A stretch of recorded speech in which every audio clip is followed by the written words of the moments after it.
you've got to ask the question, when they report a sulphur smell, what is actually smelling of sulphur? Or what is smelling of this compound? Is it the object itself, or is the smell the result of the effect of the object on the atmosphere of the witness?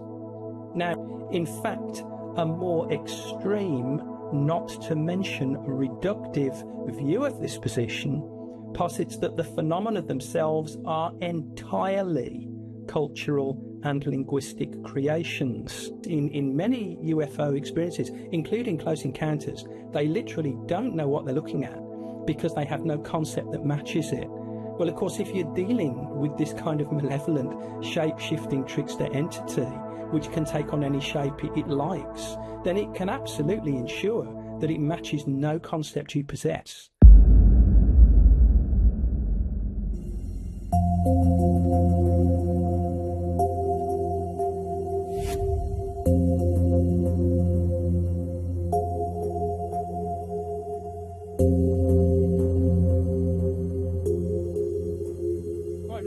I was fortunate enough to be awarded an ASSAP grant to explore olfactory elements within UFO close encounters, partly with a view to determining if a theological perspective on them can push our understanding of them forward.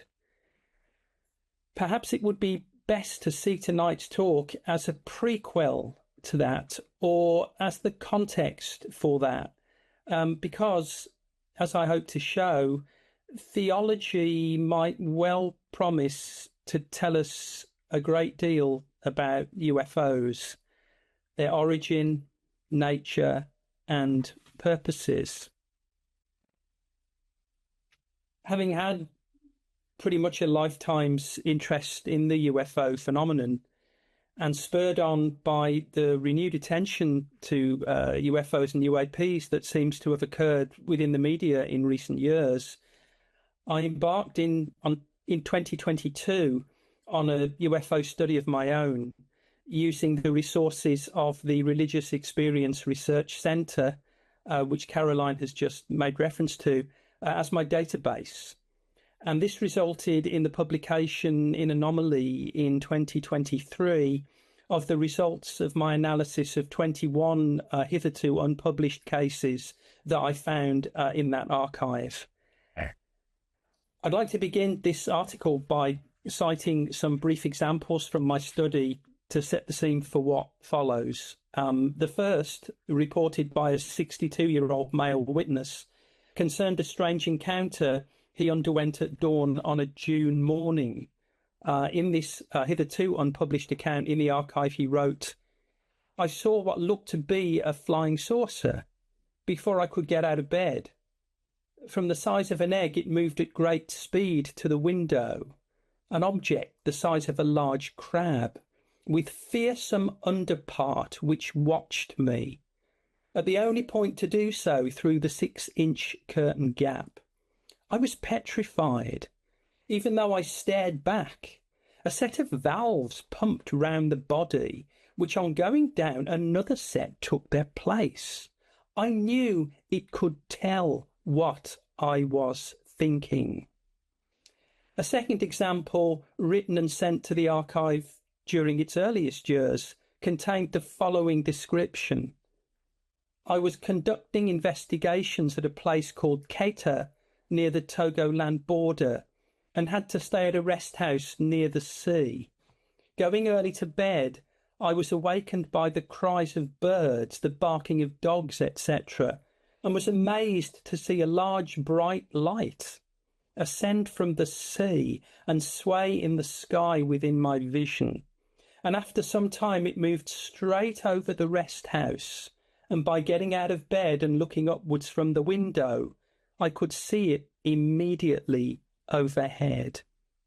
A third account, sent to the archive a few years later than those previous two, was reported by a lady who in 1976, at approximately 9:30 one evening, looked up to see, and I quote, "a small bright light which moved quickly across the sky, After a few seconds, it appeared to be getting larger and very much nearer the ground. I couldn't believe what I was seeing. This large saucer-shaped apparition was now quite large and so startlingly brilliant that it lit up the sky. It circled around at furious speed, then came in and hovered around. It was now so large and brilliantly lit, I could see the tops of the trees on the chaseland, less than a mile away. It hovered there for some minutes, as if searching for something. Suddenly it rose again to some height, then circled away at the same furious speed as before, leaving the sky vacant, except for the stars. What are we to make of experiences like those three? What are we to make of some of the other UFO testimonies which we read in the literature, including those of the close encounter type, first kind, second kind, third kind, and so on? How might we explain them in the best possible way, using the most effective possible paradigm? Over the last several decades, three broad explanatory positions have emerged concerning UFOs, two more popular than the third one. Now, as many members will know, the first position is sometimes referred to as the extra-terrestrial hypothesis, or ETH for short. This is the view that UFOs are interplanetary craft piloted by aliens, perhaps with a view to mapping Earth, making contact with humankind, or some such activity. Given that reported sightings of UFOs have been occurring for decades, it might be expected that cast iron evidence of such nuts and bolts extraterrestrial visitations would have emerged by now. Good photographic evidence, for example, unambiguous attempts at contact, genuinely otherworldly debris, and the like.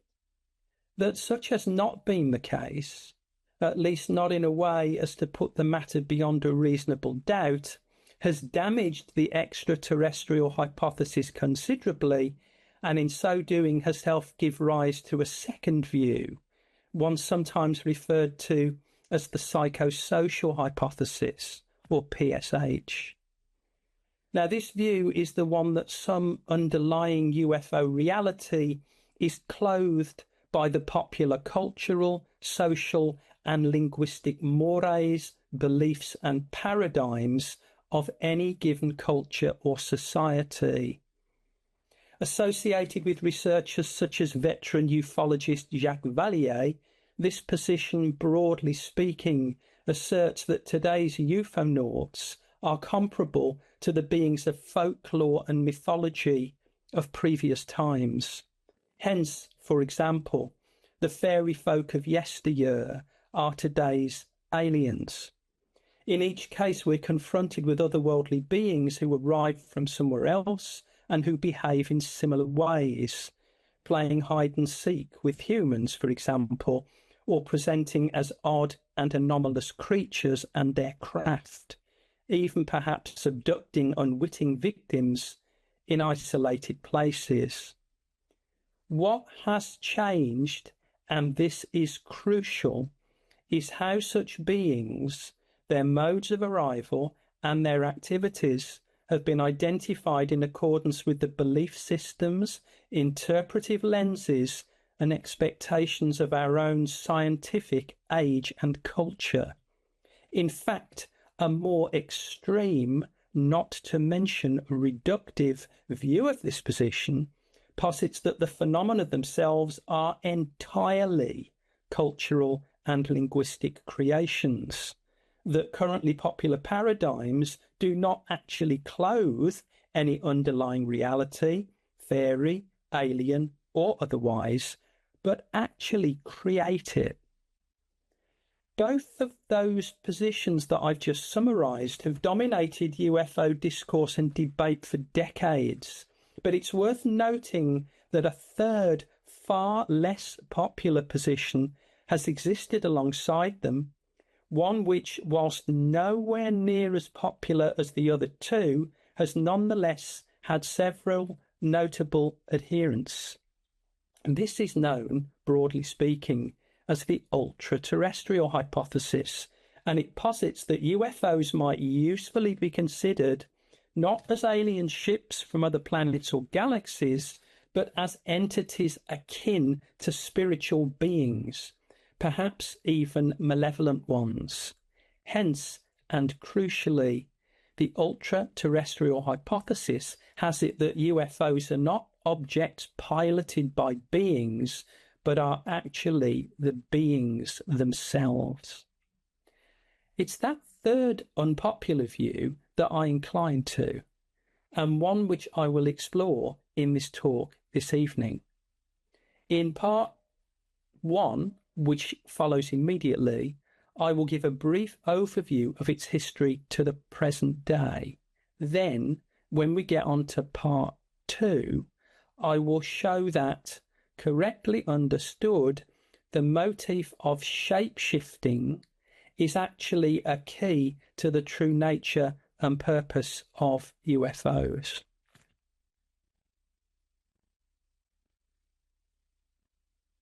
Like the UFO phenomenon, which it purports to explain, the ultra-terrestrial hypothesis has a long history and has taken many forms, and one of my objectives this evening is to resuscitate it and to present some very recent adherence to it, which members may not be aware of. Very recently, for example, this position has emerged in the writing of Spiridion Bailey, whose Orthodox Christian response to UFOs is given detailed treatment in his book, The UFO Deception. For Bailey, whose own theological thinking on the subject is traceable back to fellow Orthodox theologian Seraphim Rose, UFOs are demons. This is the central tenet of the UFO Deception, a detailed study in which the subject is explored historically, theologically, and consistently in terms of Orthodox belief. Key to the Bailey/Rose contention is that the UFO demons are shape-shifters. Hence, Bailey writes, the demons have adapted their appearance and behaviour to fit with contemporary man's understanding of science and space. Note carefully where for him this contention takes us. It is not that our cultural linguistic paradigms and expectations have clothed, even less created, an underlying UFO reality, however defined. It is rather that the underlying reality itself shifts its form to, and I quote him, create confusion and lead men away from God and hence into forbidden practices. Bailey even sends a cover-up, writing that governments know full well what UFOs are, but try to use this knowledge to favour their own agendas.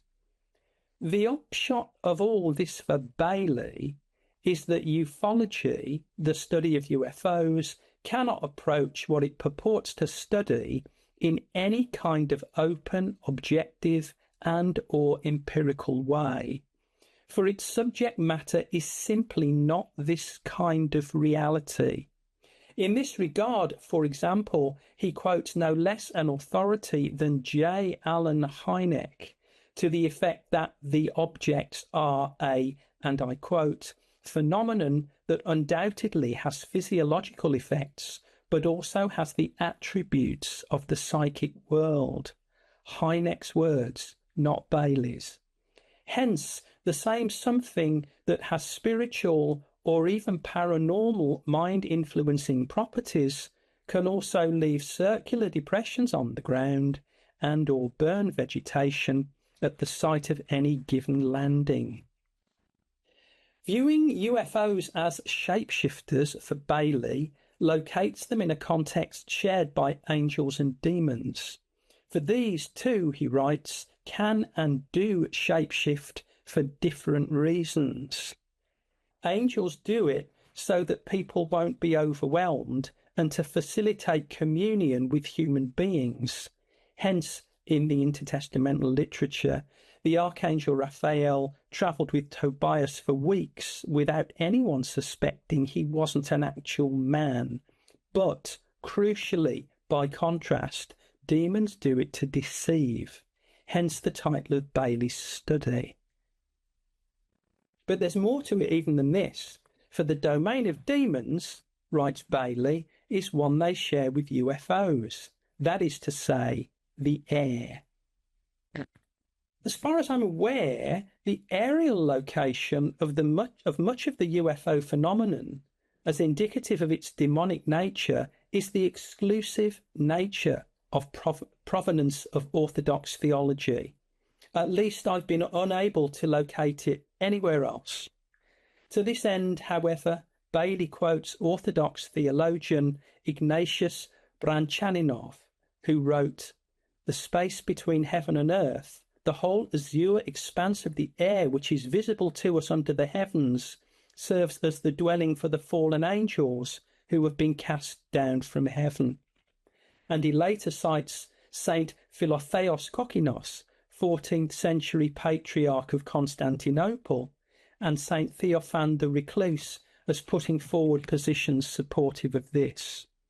Overall, he writes, seeing UFOs as manifestations of these aerial spirits helps us make sense of much of their activity, which is without meaning, confusing, and often bizarre. And this is, of course, because they are primarily deceivers who, and I quote, threaten, frighten, confuse, and mislead. In the face of this, Bailey asserts, our task should be one of self-protection, and the extent to which we might go to achieve this aim might even match that of Saint Simeon, the new theologian, who went so far as to aver that the struggler of prayer should quite rarely look into the sky out of fear of the evil spirits in the air. Now, if we had longer, I could go on to review some similar contentions from a largely evangelical theological tradition, which have kind of supported Bailey's position really in the last decades since the 1970s going forwards. Indeed, lest it be suspected that the UFOs as demonic presences position has been the sole province of fringe Western evangelical groups and Eastern Orthodox groups, it's worth noting that several ostensibly secular writers on UFOs during the last few decades have held similar views, including editors of the then prestigious Flying Saucer Review, Charles Bowen and Gordon Creighton. By the end of the 1970s, they'd been joined by Roger Stanway, the founding president of the British UFO Research Association, and engineer Graham Newstub, chairman of the British Flying Saucer Bureau, Britain's oldest UFO group. Paranoid, idiosyncratic, fundamentalist, theologically hidebound, a product of the pressing into service of a distinctly Christian worldview to uncover the dark reality behind a deceivingly pseudo-technological phenomenon. Well, we could take recourse to any of those positions, or conceivably all of them together, to explain how UFOs might have come to be seen as kinds of spirit beings. But this would fail to account for a somewhat similar explanation found in a context very far removed from those we've so far considered, that of the Islamic view, which lends itself to the intriguing possibility of viewing UFOs as jinn. In his absorbing study of these curious beings, called Legends of the Fire Spirits, Robert Lebling notes that the word jinn is derived from an Arabic root word which means to conceal or to cover with darkness.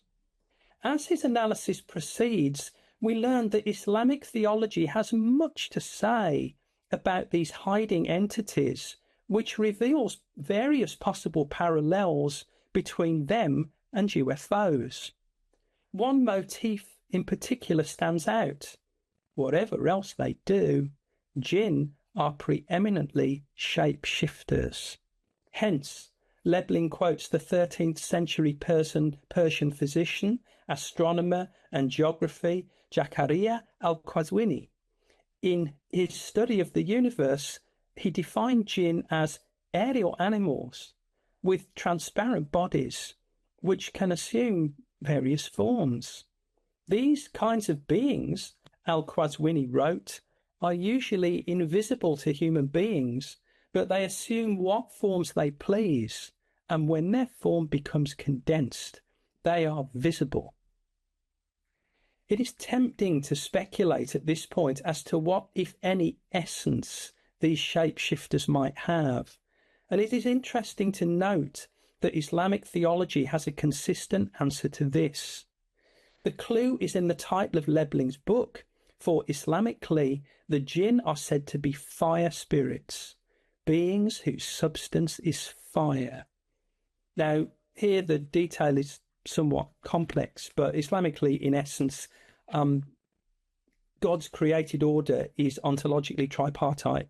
So at the top, for example, you've got angels that are made of light, and then in the middle, you've got jinn that are made of fire, and then at the bottom, you've got human beings who are made of clay. And the belief is that some of the jinn basically rebelled against God, having transgressed and offended, and hence made wickedness abound on the earth. Indeed, Islamically speaking, the devil is said to originally have been a jinn himself, whose refusal to bow down to Adam resulted in his banishment from the Garden of Eden. That he was also able to entice some other jinn to accept him as their king meant that Earth is now host to numerous fallen jinn, a teaching analogous to the biblical teaching that there is on Earth a cadre of rebellious angels who, like the devil, are essentially fallen supernatural rebels. As interesting as all of that is, there's yet more, because Lebling quotes with approval the view of near-contemporary Islamic theologian Muhammad Assad that the occasional crossing of paths of humans and jinn can give rise to strange because unexplainable manifestations, which man's primitive fantasy has subsequently interpreted as ghosts, demons, and other such supernatural apparitions. UFOs don't make Assad's list here, but it's not difficult to see how they might fit.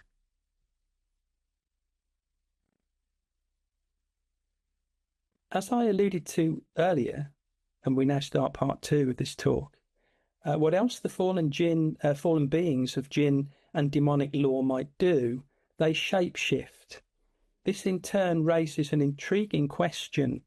Might UFOs do essentially the same thing? The answer may come as something of a surprise, because it seems they always have. And in a recent study of reported UFO shapes throughout history, UFO researcher Chris Orbeck has demonstrated this both convincingly and statistically. Hence, and based on his Magonia Exchange database of 40,000 accounts of UFOs, he asserts that up to June the 24th, 1947, widely acknowledged as the birth of modern-day ufology because of the very well-known Kenneth Arnold sighting that gave birth to the term flying saucer, disc-shaped UFOs constituted less than 1% of all reported sightings from antiquity onwards. Further, citing data from the National UFO Reporting Centre, he shows that based on that database of an impressive 145,500 sightings, disc shapes occur in around 5.9% of cases, a percentage figure surpassed by a range of other claims of sightings and shapes, including those of lights, circles, triangles, fireballs, unknown, and others. Additionally, he cites the web page of the All-Domain Anomaly Research Office, a body within the US Office of the Secretary of Defense, showing the percentage of sightings of objects said to be disc-shaped standing at 2% and surpassed by ovals 3%, lights 16%, other 7%, ambiguous sensor contact 19%, and spheres 47%. Discs are, in fact, way down in such company as tic-tacs 1%, polygons 1%, squares 1%, rectangles 1%, triangles 2%, and cylinders 2%. Several conclusions follow. Firstly, the widely popular perception of UFOs as being typically disc or saucer-shaped is simply not true. Instead, according to Orbeck, diversity of reported shape is the norm and appears to have been like that from antiquity up to the present day. Secondly, the often countered argument that UFOs somehow conform shape-wise to societal and or cultural expectations also fails. Given the dominance of the flying saucer idea within popular discourse, we might expect saucer or disc shapes to have predominated within at least some of the eras contained within the databases cited by Orbeck. That they have not tends to reinforce the view that the UFO shape reported within such claimed sightings does not arise from cultural expectations. In fact, it is remarkable how many different shapes occur within the statistical analyses presented by Orbeck. It is certainly hard to conclude that any dominant or overriding meme or set definition could have given rise to such variety. Might this all be down to hoaxing and or misperception of natural or man-made objects? Or might some signal be lurking within this noise that lends itself to the view that a shape-shifting reality is confronting and in many cases confounding us? Yet there is more even than this. For similarly lurking within various UFO databases is a small but nonetheless significant number of cases in which the objects appear to shapeshift as they are being observed. Hence, for example, in a study produced as a result of an analysis of approximately 1,200 taped interviews by the Centre for UFO Studies, we find a number of remarkable accounts of UFOs shifting shape. Typical is an account of an object seen in San Diego, California in 1978, in which an object which, and I quote, mostly resembled a shiny brass balloon, unquote, shrunk, expanded, began to move horizontally, and then, and I quote again, transformed into two beautiful spheres of colour with a connecting blinking bridge. The colours seemed to be either red or pink, and the other colours seemed to be blue. We just stood and watched this. It was like watching a Disneyland fireworks parade. Telling here is the additional comment made at the time by one of the witnesses, a naval officer who wrote, "It's something, but I don't know what it is."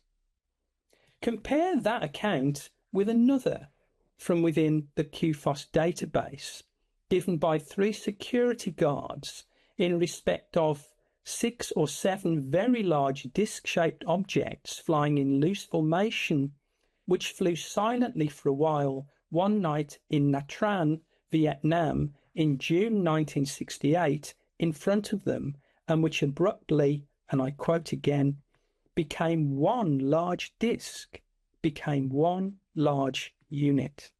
And yet another from Shelby, Ohio, detailing an object seen on July the 20th, 1952, at night, which dropped down and hung over a field, presenting first as an egg shape until it rotated, dipped down, and re-emerged as a narrow crescent moon before resuming its egg shape and, quote, disappearing so fast that you had no feeling of movement. It was just gone. I could reproduce many other such examples from the files of QFOS and elsewhere. Adding to these, the number of objects seemed to change colour throughout any given sighting, a very, very large number, both within the QFOS database and elsewhere, and the already substantial total increases still further. A particularly odd case that I unearthed appeared in the UK's Flying Saucer Review in February 1978. The incident occurred at 10:20 on May the 22nd, 1977. The subject, a young man, had been visiting his girlfriend at Westley Heights, Essex, and was walking home. As he cut across a small green by a footpath that led as a subway under Langdon Link Road, he caught sight of what he first described as a large yellow sphere, with a faint aura around its periphery moving soundlessly across the sky. Abruptly it stopped and moved upwards before shooting straight towards the witness, who lost sight of it as he entered the 100-foot-long subway. Emerging from the other side, he saw the object again, within 200 feet of him, spinning on its vertical axis. This was followed by a sound all around, which he described as being like the air brakes on a lorry, and the object disappeared like a light bulb being switched off. A few seconds later, the object reappeared. Now it was a vertical cigar shape, with a large, deep red pulsating light at the top. The cigar was dark in colour, but when the light was illuminated, a silvery grey colour could be seen in its central area. It also had two distinct outlines at a mid-part of it, which looked like windows. Overall, the witness judged the size of the cigar to have been smaller than that of the sphere. At the end of the episode, the UFO simply moved off, and the witness walked the final 4 minutes or so home. The after effects of this particular encounter are of particular note. His mother later recalled that he was, and I quote, physically shocked and frightened, and kept mumbling, "It changed, it changed." He was later seen by a doctor who prescribed a sedative.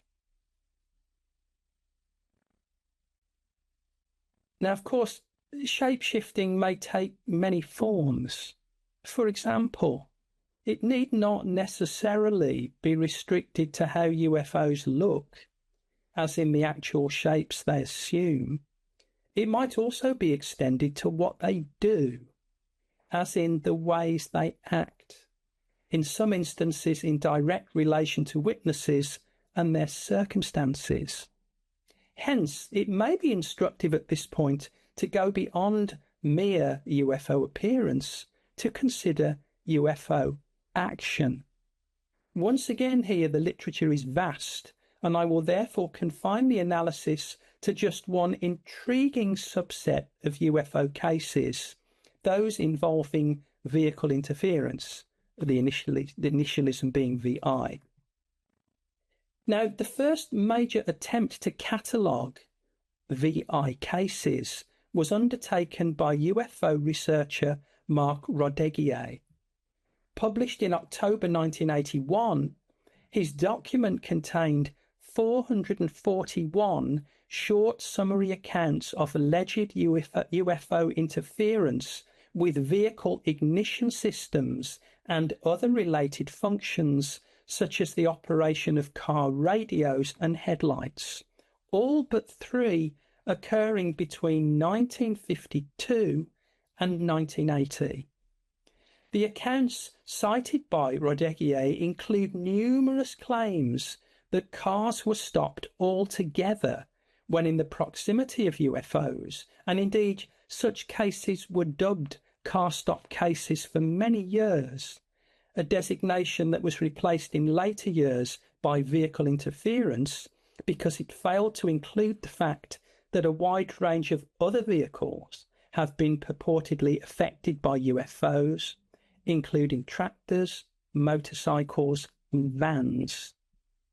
Some years later, in September 2011, fellow researcher Herbert S. Taylor produced a follow-up report citing a further 190 VI cases from the same period that Rodegier's earlier analysis had missed, and which took the total recorded between 1952 and 1980 to well over 600.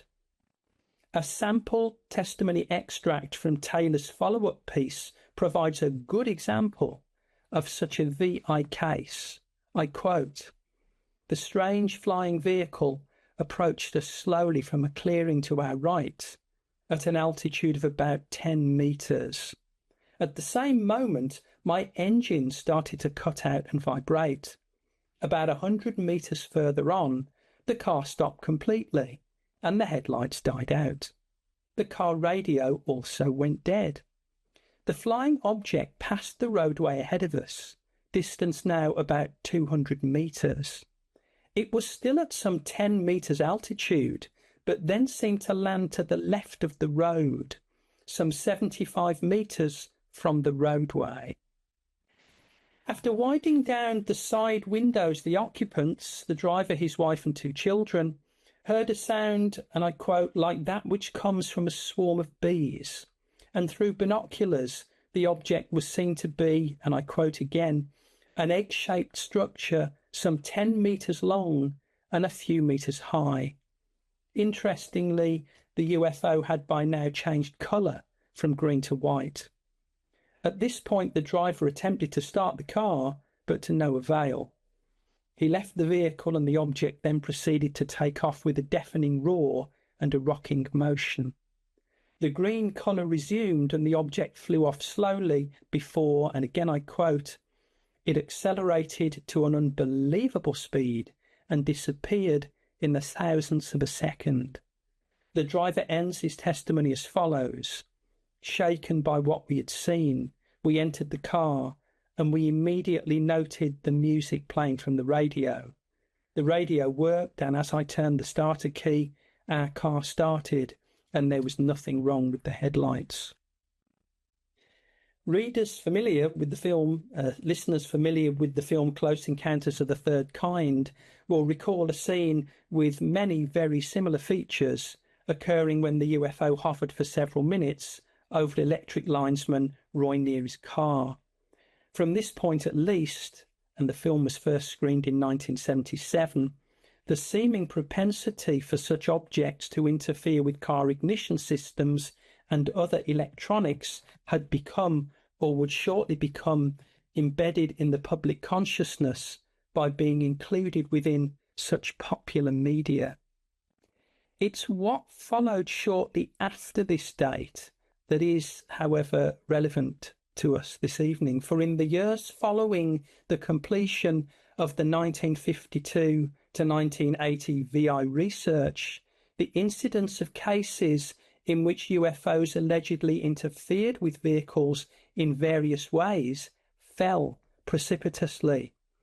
Rodegier himself would later write, "It is not an exaggeration to state that almost the moment I completed the research for my study, VI reports, as with all UFO close encounters, began to drop dramatically all over the globe, not just in the United States." By his own admission, he noticed this change as it was occurring because the Centre for UFO Studies, of which he was a member, was getting this information, or the lack thereof, based on various sources. He would later assert that a reasonable estimate is that the number of VI cases dropped by about 85% in the period since 1980, which I find a staggeringly high percentage. Furthermore, he would note that other aspects of UFO experiences also declined by a similar proportion at the same time, including claimed encounters with aliens in the presence of allegedly landed UFOs. It's worth noting at this point that other researchers' claims have tended to support Rodeguier's observation. Herbert Taylor himself, in his follow-up paper, notes the same sharp decline, asserting that his own additional research of cases in the post-1980 period up to 2011 produced several dozen cases, nothing like the more than 630 cases which he and Rodeguier's research had uncovered in the almost 3 decades up to 1980 within a more or less directly comparable period. What might account for the remarkable decline in VI and other UFO close encounters in the post-1980 era? As regards the distinct subset of vehicle interference accounts, we might posit changes in the designed and implemented electrical systems of the vehicles themselves, although it's worth noting that no credible research has yet emerged to this effect. Might the decline be due, therefore, to another factor, the more ready availability of digital cameras and camera phones in the contemporary and near-contemporary eras? Given the current widespread means of capturing just about any event for posterity, including claimed UFO close encounters, the fact that the number of claimed VI and other close-up UFO events has fallen off so dramatically might simply be taken as evidence that they were ever and always hoaxed. In the era of the ubiquitous camera, the question can easily be posed to the claimant: if the UFO was so close, why didn't you take a picture? A disincentive to would-be hoaxers, surely, and one which might explain the dramatic drop-off in such cases. It is the dating that confounds such a sceptical objection.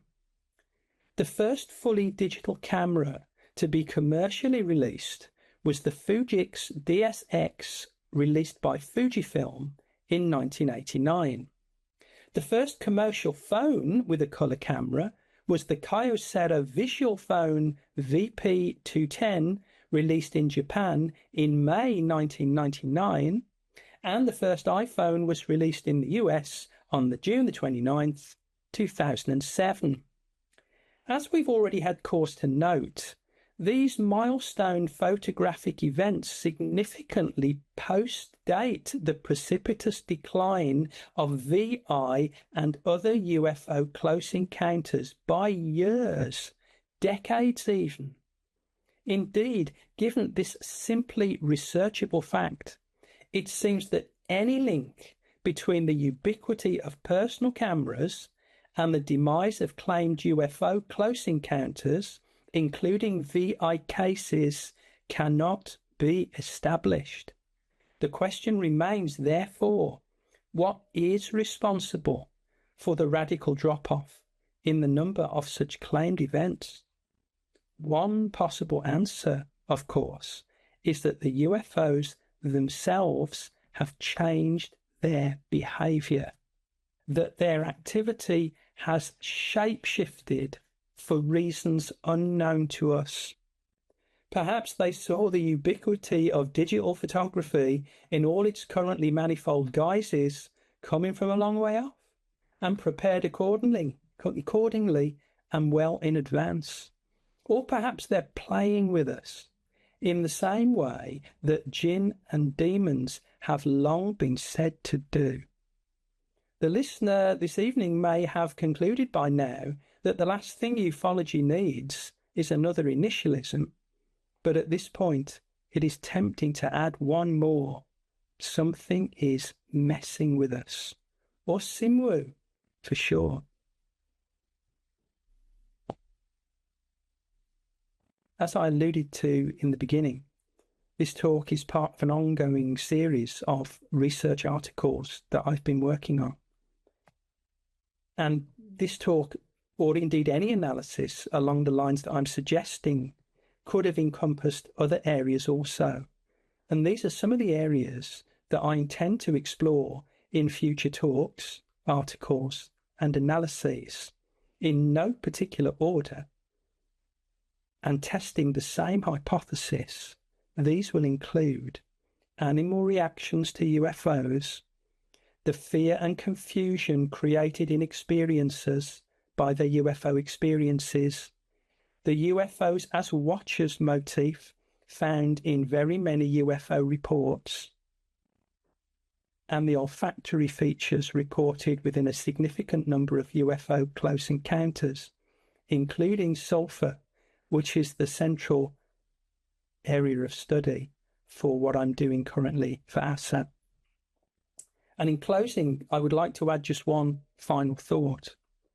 Firstly, and solely, if it is the case that the UFOs themselves are shape-shifting, then we are presented with a neat reversal of the psychosocial hypothesis as I set out at the beginning.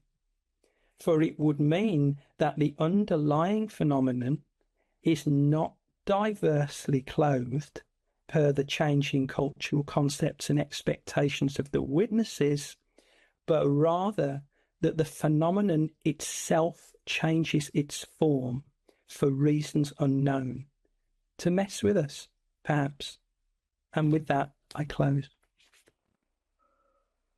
I'd like to say, Mark, you tickled me in every kind of way there. I was utterly drawn into that because yes, you've been following this topic for quite some time from that perspective of theology, looking at it from a spiritual view, as much looking at it from a scientific kind of nuts and bolts perspective. But that element that that someone's messing with us, I have long wondered, if we are to assume that there is something outside of us, ultra-terrestrial, extra-terrestrial, whatever that might be, even the idea of that we are in some kind of a zoo or some kind of matrix, whatever that might look like, we're in some kind of bubble where we are being observed by people. And I've often wondered, are they the teenagers, the bored entities that might just be coming down here and just messing with us because, like teenagers here, they want something to do?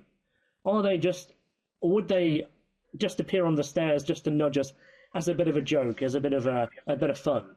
If you were an entity who was perhaps all-powerful and all-knowing and everywhere at once, would you want to bother some things that appear to be conscious just for kicks and fun?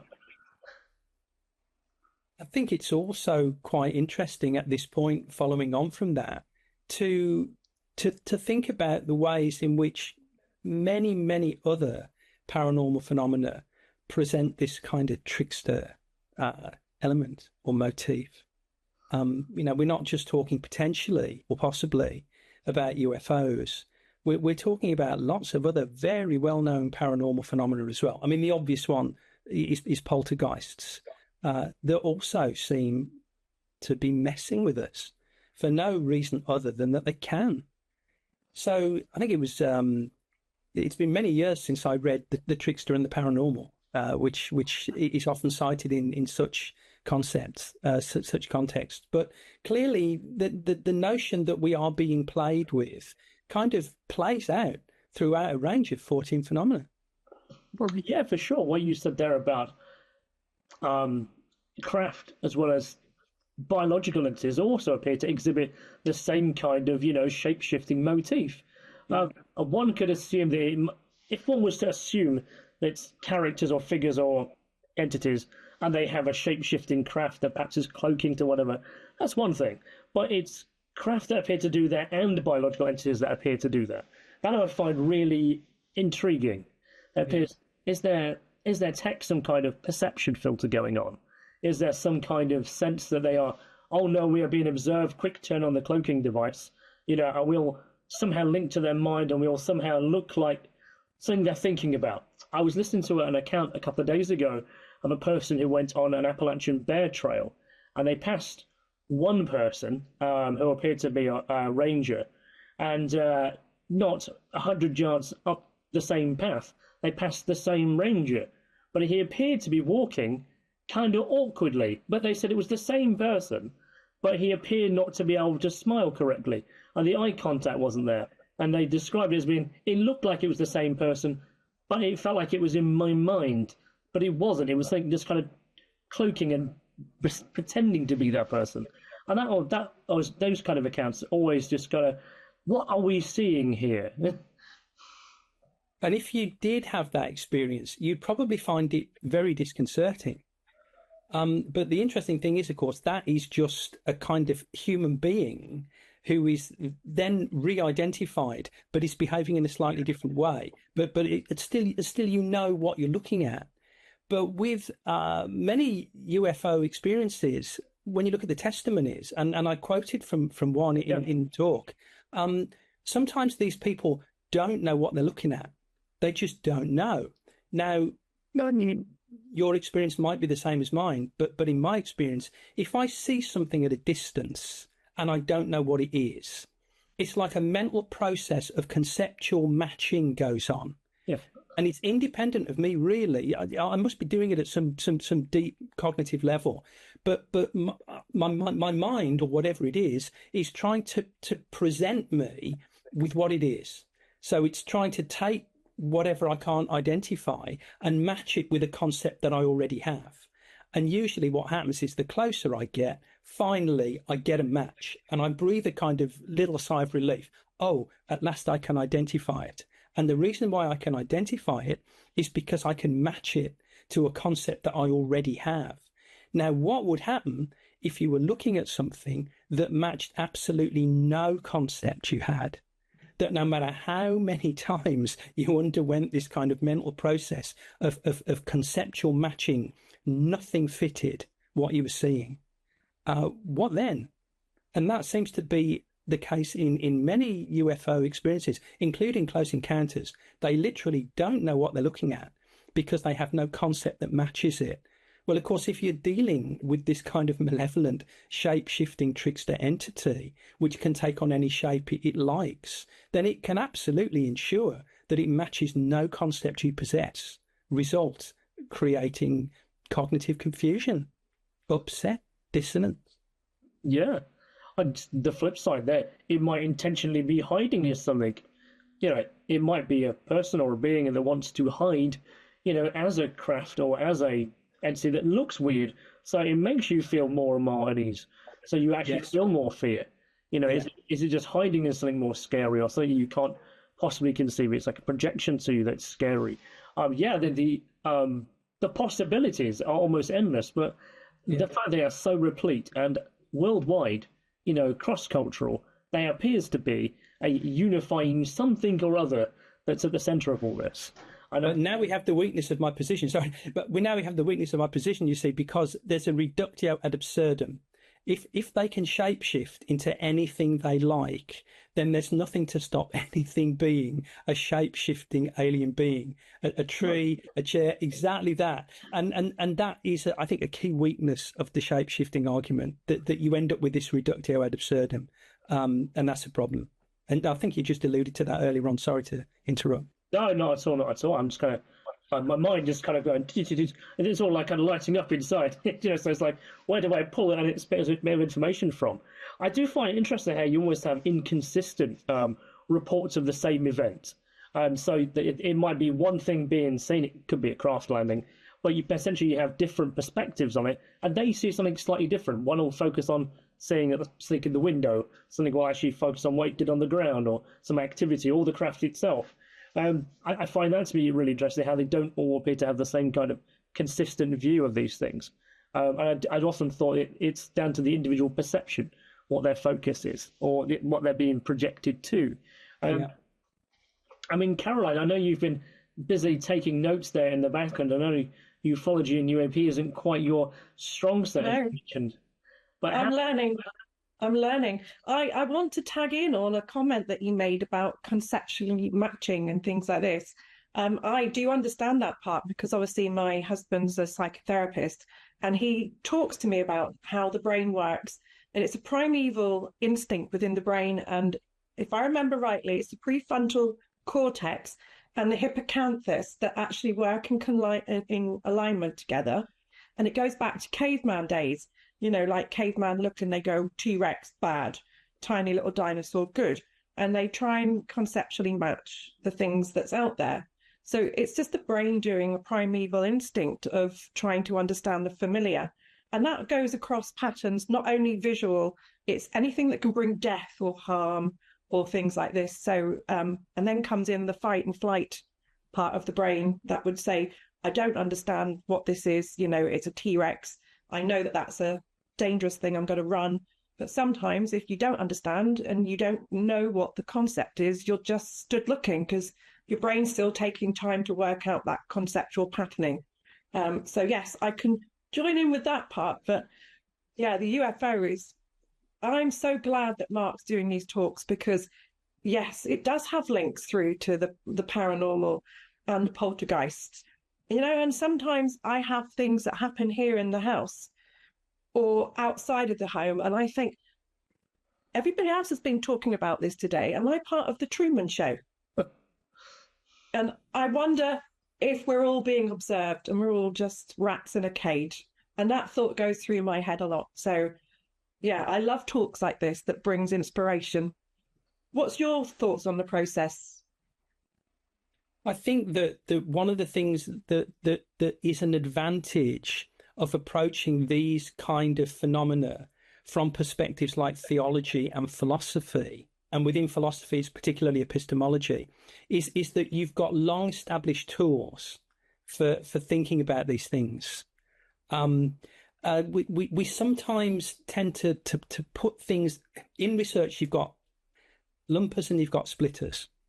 And what splitters will do is that they will take a series of phenomena, say take near-death experiences, and they'll just look at near-death experiences in isolation from everything else. And that will be their focus. Now, what lumpers will do is that they'll take something like near-death experiences, but instead of examining them in isolation, they'll say, well, how is this kind of testimony data like the testimony data we get elsewhere? For example, this combination of hits and misses when people are above their bodies, they're making observations looking down, they're getting some things spectacularly right and they're getting other things spectacularly wrong. So you think, right, I've got hits and misses. But then if you're a lumper, you kind of look, say, at what mediums give to sitters, and you also see that mediums get stuff spectacularly wrong, or they get stuff via cold readings, but occasionally they'll get something spectacularly right. And then you'll find this curious mix of hits and misses in other contexts as well. Now, if you link it all together, you can kind of maybe draw conclusions that you can't draw if you look at these things in isolation. And what that's doing is opening out the whole thing. So when you add into the mix the kind of tools that things like psychology give, or philosophy give, or theology give, you're getting a much better set of methodological tools from which to draw conclusions. And to me, this can only be for the better. Man, that's why talks like this are so incredibly important, to raise awareness, expand the mind, hear different viewpoints, because for me, UFOs is not something that I have delved into in a particularly big way. My thing is hauntings and poltergeist, with a little bit of folklore thrown in. So to have you explain your thought process and the reasonings behind it is incredibly important. And I'm very grateful that my mind is expanding. So yes, thank you very much for that insight. So the pre-experience matches that we look for, obviously this is something that we can't really say unless we've experienced what a UFO is like to visualize or to witness. So I'm interested to hear that there's a smell of sulphur that people claim as well. There is. We're dealing now really with close encounters. If you look at the olfactory elements within close encounters of the third kind testimonies, you can kind of rank the smells that people report. The two most commonly reported odours. Second most common is ozone. For example, Bob Taylor's famous experience at Edgemont Law in December 1979, when he reported the smell of ozone after he saw some peculiar objects close to him. Most commonly reported odor is sulphur. That's quite significant because sulphur is way ahead of all the others. Now, there are two schools of thought here. And the one that I find particularly interesting is the one that says, well, isn't that interesting that lots of people who have close encounters report sulphur smells? Because, drum roll, sulphur doesn't smell. It only smells when it forms a compound. So sulphur dioxide smells, hydrogen sulfide smells, but sulphur alone doesn't smell. Well, when I first realized that, I nearly fell off my chair because I thought, well, that's really potentially telling us something really, really interesting. You've got to ask the question, when they report a sulphur smell, what is actually smelling of sulphur, or what is smelling of this compound? Is it the object itself, or is the smell the result of the effect of the object on the atmosphere of the witness? Now, if it was to be the case that what they're reporting is a compound, it might be the case that the object itself is acting on the atmosphere of the witness in such a way as to produce that compound. And one thing that would do that in certain instances, in certain compounds, would be a source of tremendous heat. Now, throw something else into the mix. We read in the Bible about cherubim and seraphim, and seraphim are kind of forms of angels. Now, seraphim comes from the Hebrew root sarap, and sarap means to burn fiercely. So actually, seraphim are not kind of cherubic-faced winged children playing harps and flitting around. Seraphim are fire beings of the kind that Isaiah encountered in the temple in Jerusalem in the year that King Uzziah died. So we're brought back via a kind of theologically circuitous route, once again, to beings made of fire. Now, of course, you wouldn't expect seraphim, the guardians of God's throne room, to be trickster beings. But if you accept, again, the theological witness, which is that some angels are fallen, how about fallen seraphim? How about beings that have got all the properties of good seraphim, that are beings made of fire, serap, to burn fiercely and use their powers to evil means? So, again, that might be something that is worth exploring, and that's one of the things that I'm going to be looking at in the ASSAP project.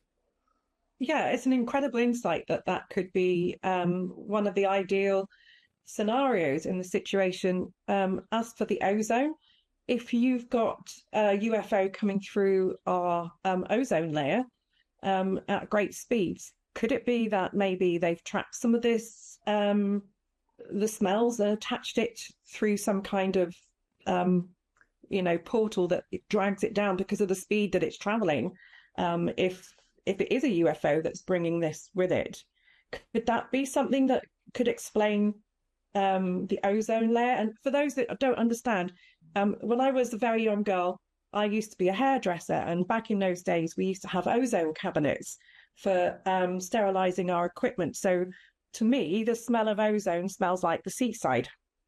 It had like a seaweedy kind of smell. So it's quite a distinctive smell that I would know and understand it to be. But would you think that that's a possibility, that maybe could be why there's attachment of an ozone smell?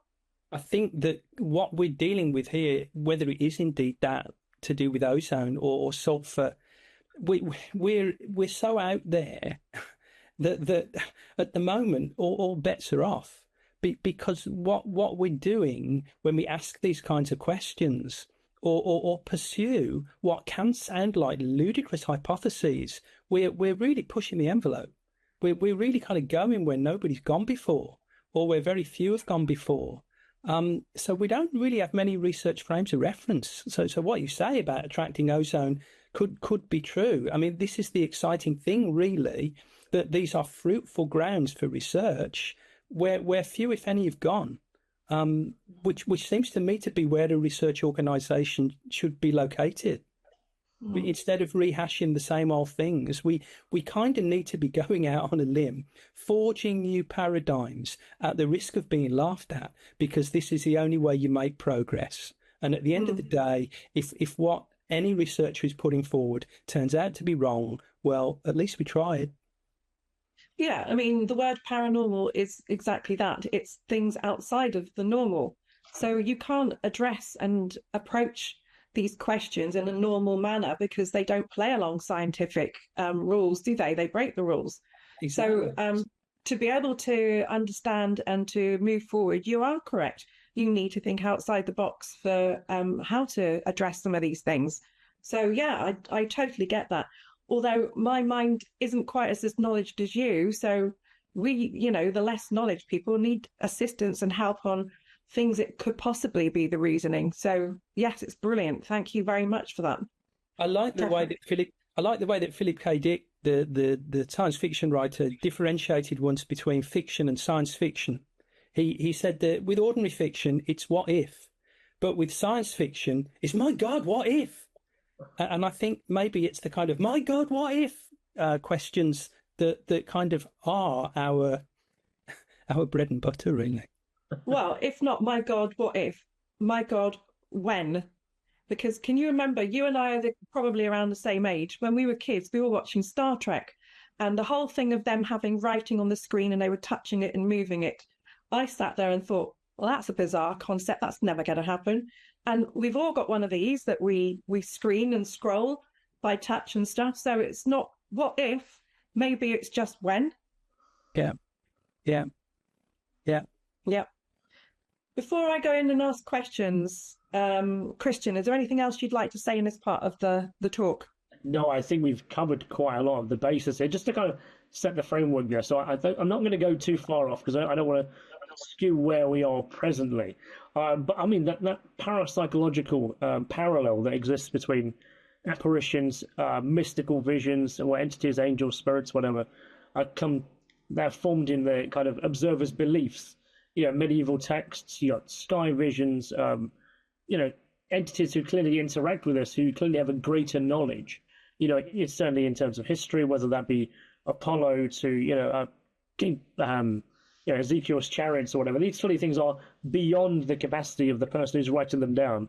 Or what they are writing down, they're trying to use the best, words of vernacular they've got, but can't describe what it is. But when we look at it in a modern context, you kind of almost see it in a very technological standpoint because we are in that age now. But these things are so similar, it's hard not to think that they might be the same thing. Yeah, that's a very, very interesting point.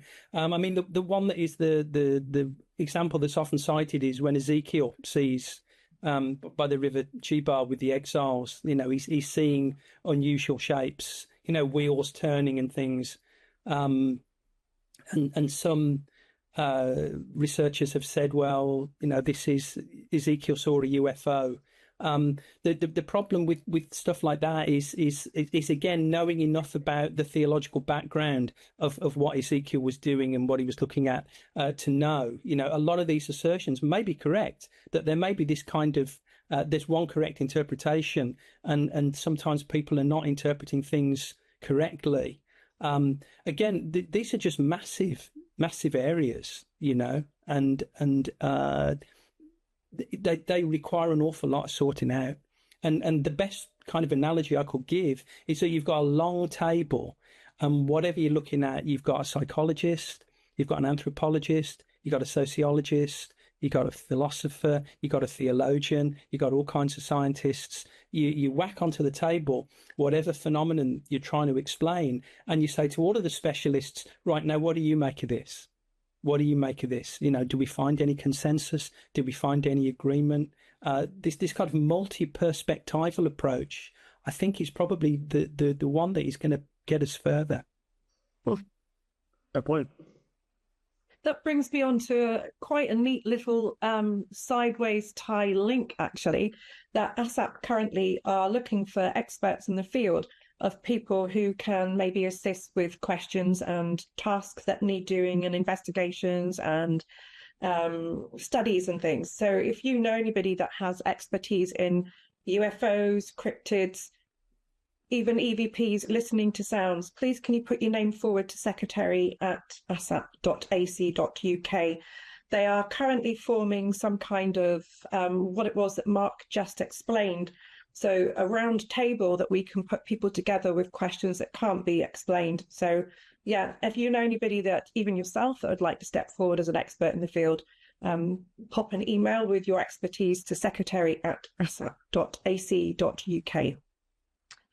So, Christian, shall I start asking a couple of questions and I can hand back to you? Yeah, go for it. Let's see what our audience has put in.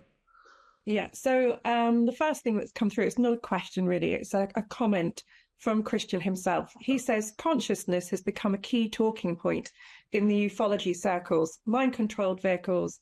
When we're there really now, aren't we, with AI controlled vehicles now. Psychical communication and activation of appearances, and they seem reacting to emotion.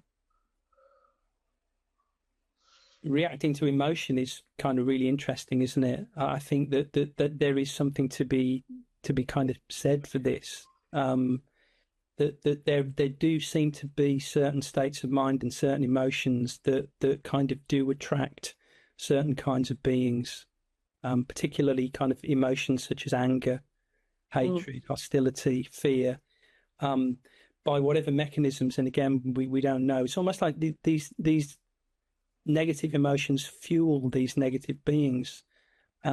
Such was, for example, possibly the case at Hale Fanog, the witch farm thing that Danny Robbins investigated. Looked like there was a very troubled family there in the place, and certainly attracted very troubling phenomena. Stephen King was very good at depicting this in his film of Carrie, wasn't he? Where she used her inner psyche, I guess it was a type of poltergeist energy that she created to do that. So yeah, and this is something that people report on numerous cases of the paranormal, this poltergeist type activity. So yeah, emotions can lead, definitely. Very hormonal balance as well. So not just females, but young guys as well as young girls coming to that age group where they're getting angry and they don't understand it through hormonal experiences. So yeah, it's a good point, Christian. Lots of thanks here from Julie Elizabeth Boyd. Lots of people saying what a great talk it was. Very interesting.